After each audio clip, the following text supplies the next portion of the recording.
በቃ ሶርሷ የስጋ ሶርሷ አናቤል ጎሜዝ ሎፔዝ ስለምትባል ስለ አንዲት ሜክሲካዊት ሴት ነው የምነግራችሁ ዛሬ ታሪክ። አናቤልን እንግዲህ ብዙዎቻችን የምናውቃት በአሻንጉሊቷ ነው አይደለም?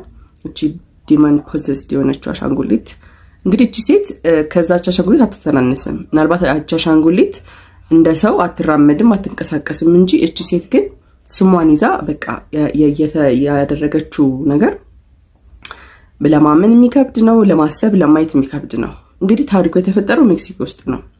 እቺ አናቤል የምትባል ሴት በእድሜዋ ገፋ ያለች ሴት ናትና ታማሌ ታዘጋጃለች እና የሚዘጋጀው ከስጋ ነው። እና እቺ ሴት እንግዲህ በጣም ታዋቂ ታማሌ ታዘጋጃለች። በጣም ጣፋጭ ነው።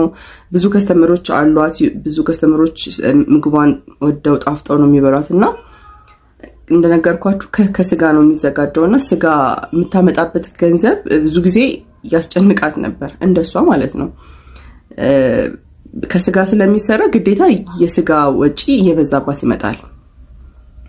እንግዲህ በዚህ ጊዜ ነው አንዲት ምስኪን የ12 ዓመት የምትጠጋ ልጅ መንገድ ጣፍቷት ወደ እሷ አቅጣጫ ስትመጣ ታያታለች ማለት ነው። እና ልጅቷን ቆማ ታናግራታለች። ልጅቷን መንገድ እንደጠፋባት ትነግራታለች። እንግዲህ በዚህ ጊዜ አናቤል እንደ አንዲት እናት እኔ ላሳይሽ ትልና ልጅቷን ማምናት ይዛት ትሄዳለች። ወዴት ይዛት ትሄዳለች? ወደ ቤቷ። እንግዲህ ቤቷ ከወሰደቻት በኋላ በጣም በዘግናኝ በሆነ ሁኔታ ልጅቷን ህይወቷን ታሳጣትና ያ ሐሳብ የነበረባትን የስጋ ፍላጎት የስጋ እንትን በዚች ልጅ ተቀይረውና በነጋታው ምን የመሰለ ታማሌ ሰርታ ለደንበኞቿ በድጋሚ ታቀርባለች ማለት ነው። ደንበኞቿም እጥፍ ሆኖ ጣፍጧቸው ይበላሉ ማለት ነው። እንግዲህ ካልገባችሁ ልጅቷን ነው በቃ ሶርሷ የስጋ ሶርሷ ልጅቷ ነበረች ማለት ነው። እና ይሄ ነገር የተመቻት እቺ ሴት ምን ታረጋለች? ከዚህ በኋላ በቃ የስጋ ምንጯ ሰው ይሆናል ማለት ነው።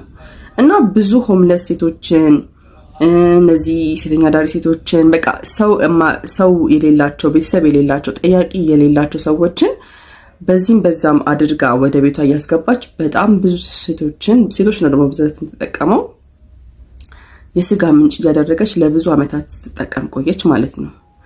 እና በብዙ አመታት ውስጥ ወደ 50 የሚጠጉ ሰዎችን ነበረ ህይወታቸውን አሳጥታ እንደዚህ አይነት ለመናገር ለማሰብ የሚከብድ ነገር ታደርጋቸው የነበረው። እንግዲህ እንደዛ ያረጋች